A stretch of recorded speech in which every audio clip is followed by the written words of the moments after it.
David DeGuzman inside the NBC4 Digital Center with another digital sports roundtable. Now, if you are thinking of going or are going to the Paris Olympics this summer, this is the conversation for you. We bring in what I call, and what many people call, an Olympic super fan, Ken Hanscom. He's an expert in all things Olympic ticketing, hospitality, and travel. And Ken, this will be number 4 for you in Paris. Yeah, it'll be the fourth. I wish it was a sixth, but Yeah, it will be the fourth. right. Yeah, I think everyone had plans for Tokyo and Beijing, and they kind of all Yes. fell by the wayside. But we're looking forward to a non-pandemic Olympics. We have a lot to get to, but first off, these Olympics will be very different for a variety of reasons. Yeah. How would you describe the overall experience for the fan for the Paris Olympics? I, I think it's going to be amazing. I think, what we're seeing right now in terms of, pricing, even for people who haven't decided to go yet, whether it's flights, whether it's hotels, ticket availability, all signs are pointing to, being able to create a great experience, whether you're going for a week or 2 weeks, whatever it may be, and for all sizes of budgets. I mean, it's looking to be a very exciting time in Paris. So this is going to be a fun conversation, and you just kind of mentioned it. If you're thinking of going but haven't gotten tickets or accommodation or travel yet, that's kind of the number one question I think people have. If they're thinking of going, is it too late? Oh, it's never too late. My first games I went to London 2012. My wife and I decided to go only 45 days before opening ceremony, and we ultimately ended up doing 17 events over 10 days. I also have friends that literally wait until 7 days before Olympics to actually book their hotel rooms. Wow. So there's going to be people who are listening to this conversation, watching this. They're thinking of going, definitely not too late. Then there's also people like me who have been, plotting their journey for over a year. I was one of the ones who signed up for the lottery and was able to get tickets last March and got rugby, beach volleyball, and tennis. So let's kind of talk in general. We'll go kind of topic by topic. Let's start with tickets. It's different this time around because I remember before it used to be country by country. You'd have to go through a third party, but the IOC and the organizers, they've really centralized the way to get tickets. So what are some tips for those looking for tickets, trying to figure out how to go about that? Yeah, I think you hit the nail on the head. It's so much simpler than it was in the past. Before it was confusing. Do you go to the Paris, would you go to the Paris site or would you go to this alternate site? For the most part, you just go to the Paris 2024 website, and there's really kind of three sources of tickets, depending on what your budget and price range and what you're looking to do is. You have directly from Paris 2024, which they still have available tickets that are available there. The second thing that they just opened like 3 or 4 weeks ago was something called the resale market. So what happens a lot of times is people, plan like you did 18 months ago, and then something happens, right? Maybe they have a wedding this summer or something else is going on that prevents them from going. And now they actually are able to, there's a resale portion of that where people are kind of real time posting tickets that you can purchase. And the last part is there's the hospitality piece of it, which is through a partnership with On Location that Paris 2024 did, where you can buy tickets that come with, sometimes hotel rooms, but other hospitality, whether it is in venue or maybe clubs that you can visit. So really depending on kind of what you're looking to do in your budget, you kind of have a range of options that are all through that Paris 2024 site. Yeah, and that's another myth we want to bust here is that you don't have to drop thousands of dollars or you don't have to go into the millions to have a great time. Now, if you want to drop a million or two, yeah, there's Yeah. definitely an experience for you out there. But yeah, if you're trying to watch your budget, what tips can you give in terms of, trying to find the events that's right for you? If you've got a family that you're going with, I mean, there's a lot of things you need to Yeah. factor in, right? Yeah, no, I think so. I think I would say an average budget is, the kind of entry place is probably $4,000 to $5,000 for 5 to 6 days there. So, for two people, right? Their flights right now, I think, from LA it's like $1,000 from Columbus. It's like $900 round trip during that time frame. You can get a 4-star hotel right now in Paris for $200, less than $200 a night. There are less expensive options if you want, and then it's a matter of what tickets that you want, what events you want to go to. Yes, the kind of premium events that we look like, for example, the women's gymnastics, team final, swimming finals, gold medal basketball, those are going to be more expensive, but there are like, over 500 events happening, and there's a full range of pricing tickets there. So yes, there are some people I know that spend close to $1 million for 2.5 weeks in Paris. But you can do it for easily under $5,000 and you can have a fantastic time because there are also lots of other free activities you can do while you're there. Something that's different about these Olympics from a fan perspective, there isn't a centralized Olympic park. What the IOC has done now is select cities that have the infrastructure. And so that means not building a whole Olympic park or not building a new Olympic stadium. So that's going to change things a bit for Paris. So, what is your advice for trying to plan the perfect, well, as close to perfect schedule in terms of what events should I do? Like, how do I make sure I'm not overlapping or allowing myself enough travel time to get from, let's say, Roland Garros for tennis to like the aquatic center for swimming? Yeah, it's a really good question. I think the first thing is if this is your first time, you probably don't want to try to do more than two events in a day. And you generally, I know people. I do a couple days. I'll do 3 events, and it's a lot. I know people that will do 4 events, and those are usually always in the same location. A general rule of thumb is you want to leave at least 2 hours between your event. Or if you want to, do in a center, like for example, if you happen to be in the urban park area where there's 3 or 4 events potentially happening, yeah, maybe it can be a little bit tighter. But I would say generally speaking, a good rule of thumb is at least 2 hours. The great news about Paris is it's a very walkable city. I've spent a lot of time walking it myself, and it does have fantastic public transportation. So getting on a subway and going halfway across the city, most events should be able to get between 2 spots within 2.5 hours, including security. Let's talk a bit about travel. And I'll take the long way to get to this question. I booked tickets for travel last summer. And at the time, like it was expensive to get a direct flight, if you can get a direct Yeah. flight at all. What I ended up doing was originally booking something on Iceland Air, and there were a lot of like budget friendly airlines. The thing about Iceland Air is that they would kind of bring you to Iceland, and then there's an option if you wanted to stay one night and, kind of explore the country and then move on to Paris. Since then, I've seen the direct flight prices go down. Yes. So the long way to get to this question, is now the time to buy in terms of travel? Should we maybe wait to see if prices are going to go down for those airline tickets, or like, what's your strategy? Yeah, ultimately, I always advise people to do what's most comfortable for them. Some people just, if they don't have their stuff, done a year in advance. I know people that as soon as Airbnbs opened up a year ago or hotels did, they immediately did that. Things tend to go down a bit as you approach the 60-day window, 50-day window for Paris. And so I don't know how much lower they can go. I think there was a $900 Delta flight to Paris from Columbus through Detroit. And I don't just know if there's really room for it to go down much further than that. But the availability is good. And I think one of the other things that people are thinking about Paris being completely packed. I mean, I don't know. I think a lot of the tourists who were planning to maybe go to Paris to not have an Olympic experience are not going to be going this summer. And I know I have friends that live in Paris and they're actually leaving for the period. So I think there's kind of this, I think Paris is going to be not too overcrowded, but I think that's creating some of the opportunities that you see kind of in pricing, both in hotels as well as flights that are pretty reasonable. Yeah, everything that I booked a year ago, I got refundable, thinking that if I found something cheaper, I would be able to cancel that and Yeah. book something else. Let's now kind of go into accommodation. Now, this has been kind of interesting because a year ago there was a lot of speculation about accommodation, and especially with either hotel availability not being there, and then kind of the Airbnb type situation slash apartments, and that has kind of proven to be less effective than booking a hotel. So kind of give us your take right now on the hotel situation for those that haven't booked any accommodation yet. Yeah, it's pretty good. Now, if you are looking for a certain brand of hotels, like, I think one of the things that we see with Olympics is that certain bodies, certain people go in and actually purchase a lot of those hotels up front to take care of, sponsors for VIPs, those sorts of things. But what happens over time is, maybe they don't fill up the hotel or those types of things. So then you start seeing that inventory at some point in time coming back available again. Like, for example, I think the Hilton Opera, which is in a great central location near the Team USA house, ultimately at some point made their rooms available on points. So it wasn't just about, you need to pay, you could actually do it on points. And so what we've even seen, I think over the past 4 to 6 weeks, we've seen a kind of continued decline in price maybe what you saw, let's call it 6 months ago, a $350 or $400 hotel or an Airbnb. Those are now approaching $200. And these are in great central locations, right? In the first and the second, around Opera, some of these very central locations, there's really good availability right now.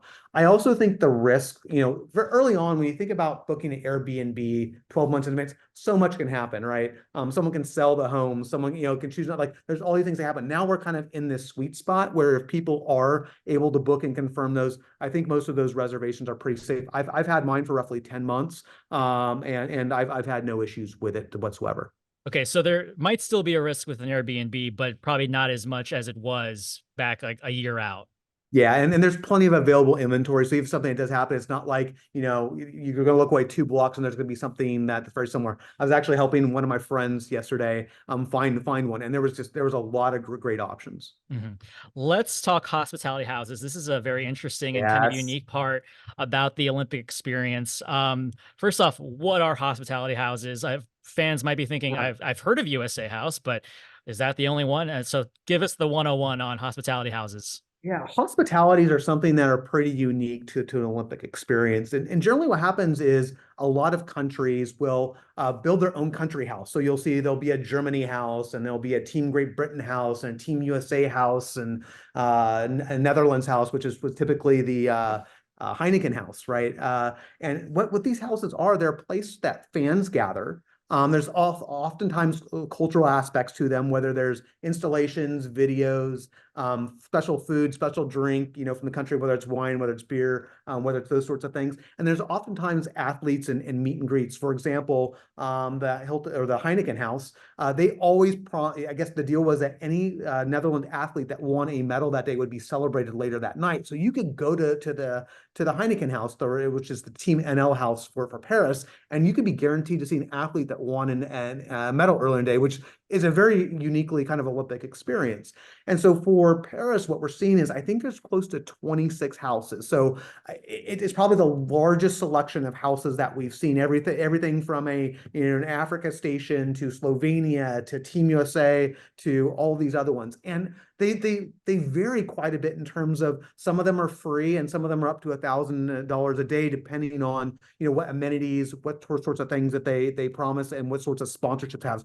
But they are something that, going to an Olympics, spending a day or half a day just visiting the houses, is something that I truly enjoy and make sure I do every single Olympics I go to. Yeah, and what I thought was really eye-opening for me was that, yeah, USA House is probably one of the more expensive houses, but Yes. some of these houses are actually like pretty easy to get into. Like the cost of going to like the Netherlands house or even France house is actually pretty affordable.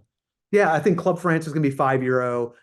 Netherlands House is, I think, 28. And some of these houses, if you're interested in, they do fill up, like the Canada House does, the team and Netherlands House does. So there's types of things that if you are looking at a schedule, you want to find those websites and actually book in advance. But then even the Canada, house, which is very popular, they serve poutine in Pyeongchang, which they gave it out free, and that was like the time of day when everybody was there. But they're all very reasonable, and a number of them from Ireland to others are also free. Yeah. I wanted to put opening ceremony as just a separate topic. So, Yeah, because there's a lot of questions about that. For me, me and the three people I'm going with, we were able to get tickets at one of the last like ticket releases. yeah, So we got standing room tickets. This is obviously going to be a very different opening ceremony. If yeah, you haven't heard by now, first off, where have yeah. you been? But this is going to be on the River Seine, so it's definitely a different fan experience. What advice can you give about enjoying the opening ceremony, and also probably emphasizing you don't necessarily have to be there to get the feel of the opening ceremony? Because I think it's just going to be special to be in Paris in general that night.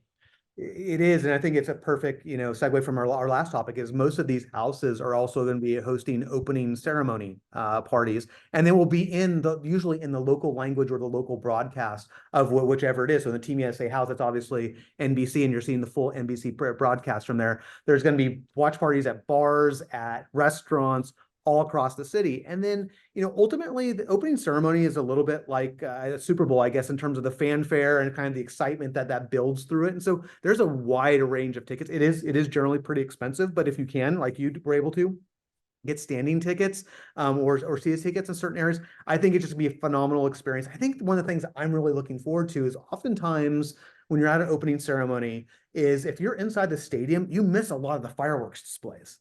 So, but if all of us, they're going to be along the Seine and around the Eiffel Tower and some of these other areas, we're going to see fireworks going off across across the city, and to be able to kind of celebrate that and the kind of the welcoming in of the competition, I think that's going to be a real exciting time for everyone who's there. Yeah, I remember the London opening ceremony. I was at the IBC working, and then we were able to go out and kind of, see like the fireworks going on from the distance. So I thought that's just a really cool experience.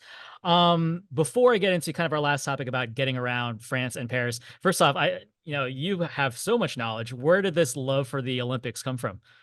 Yeah, I mean, I think it comes from both my wife and I. It's one of the things that we actually do together, and we love together to do. Is it started just with us in the 1984 Olympics, both sitting around the TV with our family, watching Mary Lou Retton, watching Carl Lewis, and just growing and growing. And we've always enjoyed doing sports, and we just kind of went on a whim to London 2012. Like I mentioned earlier, 45 days. We just decided we're going. And we arrived that first night. We went to it was Michael Phelps' his first last swim, I think, when he won his 19th medal. And we saw the American flag go up, and it just, we were hooked. We're like, we're going to be doing this for the rest of our lives. And then ultimately, as we learned more about it, we had the opportunity to become trustees of the U.S. Olympic and Paralympic Foundation a few years back. And so it's something that we just love celebrating our athletes that work their lives for this moment. Not all of them have the same level of income and sponsorship that your Simone Biles and Michael Phelps and Katie Ledecky's have, but to see the work that both our Olympic and Paralympic athletes go through to make it there, and just being able to be there to support them and cheer them on the world stage, we just enjoy every moment of it. Is there a memory that sticks out to you from being a fan over the years? I've got a few of them. Mhm. Watching the team, the U.S. women's team win soccer in Japan against Japan in Wembley stadiums in the finals That's for cool. 2012 after they'd previously lost the World Cup to them. That stuck out. Michael Phelps, seeing him swim a number of times.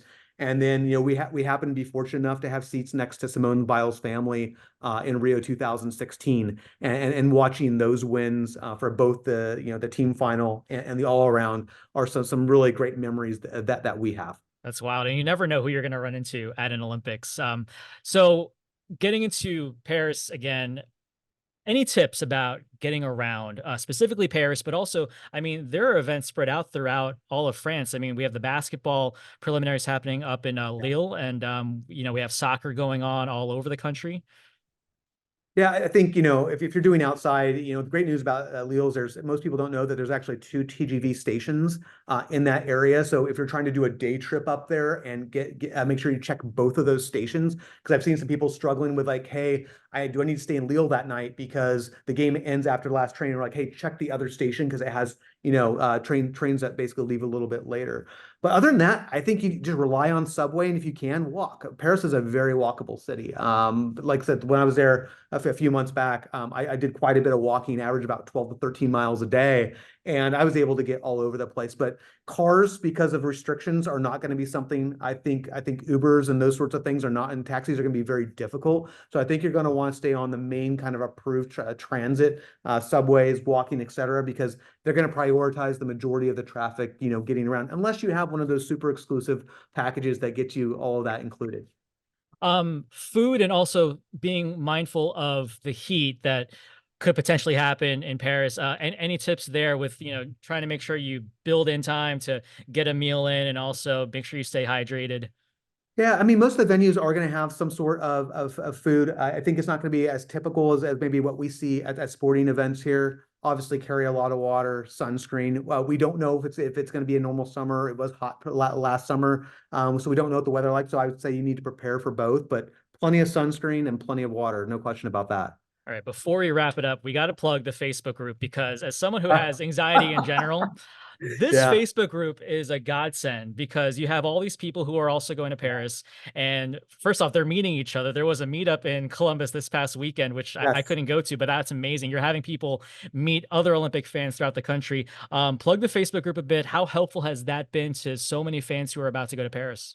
Yeah, so these groups started back in Rio 2016, and it really started to, and I've kind of started them, and a group of friends of mine, we kind of been running these since Rio, Pyeongchang, Tokyo, and it was for Beijing. But this one's really taken off a life of its own. It's called the Paris 2024 Planning and Preparation Group on Facebook. It's the largest. It's over 40. It's almost 41,000 members now, which surpassed any dreams I think any of us had. And the reason it started was this is the first time you go to the Olympics, man, it's stressful and it's hard. And unless you've done these sorts of things before, just getting basic advice from people who've done it before is so helpful. And I think that's really what we've tried to do in this group is we've tried to be friendly as possible. We've tried to provide as much information with no commercial or any sorts of distractions from that. And so now we have people all over the country and actually even talking about in the UK and other places hosting meetups where they can meet other people who are going to go to Paris beforehand and potentially hang out. Some of the best friends I have, I met in London, I met in Rio, and I met in Pyeongchang. And so I think when you gather with other people who are going to the Olympics, you find a certain kinship, both in terms of, for our athletes, but the type of travel and things you like to do. So for me, I've met a lot of great people for this, and I cannot wait to meet a bunch of people when we get to Paris in a few weeks. And I will say for those who are going for the first time, and Ken, you're going to agree with this. Once you go, you get hooked because you love that experience, and then you end up just trying to find more tickets. I remember just trying to find tickets for London, and I would go on the resale, and then I would like find more because I couldn't go with my pass because it was Yeah. restricted to the IBC. So I was just like, I don't know, I'm going to go to another Olympics again. So I just like kept finding tickets to the point where like I was just going every day I could before work if I could find tickets. I was like, I'm not going to bring any souvenirs back because I'm just going to spend the money to buy the ticket. It's crazy. Yeah, tickets just keep showing up. Either people change their minds the next day and they can't go. Maybe somebody's country loses in a quarterfinal or semifinal, and so now they want to go to a different event. And so I think your point is once you're there and you're looking at the next day and say, "What do I want to see?" You can still change. You can change in almost real time what you want to do based on the availability. Yes, some events are going to be hard to find tickets for. There's no question about that. But other events, and last thing also one of the things I want to say too is what I enjoy doing, I think is really interesting, is there's a lot of iconic places where these events are going to happen, right? You have beach volleyball right in the shadow of the Eiffel Tower with a great view of that, right? You have fencing in the Grand Palace. So there's all these great, and that's one of the things I like to do is go to events that are, maybe I haven't been to, but also ones that are iconic locations. Yeah, I mean, honestly, I'm gonna take my journalist hat off for a second and just say, like, from experience, if you get the ticket to travel and get the accommodation, just go, and then the tickets might like take care of itself. I mean, there's also, I mean, the marathon runs through the city, road cycling. There's tons of places where you're gonna be able to see like different parts of the event. It might not be with a ticket, but I mean, you'll be in Paris and get to experience that magic. Yeah, and you'll meet like we talked about the hospitality houses. You'll meet people in those houses and be like, "Hey, like I have two extra tickets. Do you want to come to the like?" You'll do that. It's really interesting the Olympic spirit, and it's not just for meet Team USA, right? But you meet other people from other countries, and you develop this relationship, this shared experience very quickly. And those are the types of things I've seen and I've experienced. I've been there. Like to your point, is getting event tickets. It becomes easier when you're there amongst people, and you're like, "Oh yeah, I'm traveling with this sponsorship group, and we have 8 extra tickets. Do you want a couple?" Or you sit next to somebody at an event, they're like, "Hey, yeah, we're going to Team USA house. I have an extra pass. Do you want one?" Those sorts of things just kind of happen very organically, which I think are also part of the Olympic spirit too. Yeah, Ken, I'm looking forward to it after 2 pandemic Olympics, and we've got a great lineup of host cities for the next few years. I mean, Sure. Paris, we've got Milan Cortina, LA. They haven't decided yet the winter ones for 30 and 34, but I think they're going to be really good ones. And then, of course, got 32 right now in Brisbane. So it's a new era, I think, of the Olympic fan experience, Ken. I'm looking forward to it. Yeah, me too. Very exciting, and can't wait to see you in Paris. Yeah, yeah. Let's try to meet up. Ken, thank you for the time. I really appreciate it. I appreciate it. Thank you.